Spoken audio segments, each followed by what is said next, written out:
di SB di Aceh Besar? Saya melihat keberadaan ISBI di Aceh Besar, khususnya di Kota Janto ini. Ini ISBI Aceh ini, Iya. itu sangat bagus sebenarnya. Mereka ini lebih ke seniman, kemudian sejarah, kemudian IT juga ada, bahasa juga ada, budaya adat juga ada.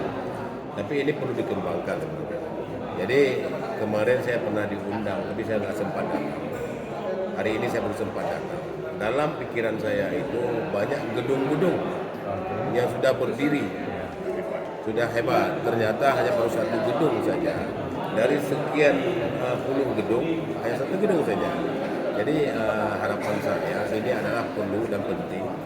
Harapan saya kepada pemerintah provinsi dan juga pemerintah pusat untuk lebih melirik, lebih melihat, lebih memperhatikan. Ini adalah sesuai dengan cita-citanya Pak Presiden, yaitu untuk peningkatan mutu pendidikan dan memberikan layanan yang maksimal kepada dunia pendidikan. Jadi ini ISBI ini adalah salah satu universitas yang harus dibesarkan. Jadi negara yang besar itu adalah negara yang menghormati ataupun akan mengingat akan sejarahnya.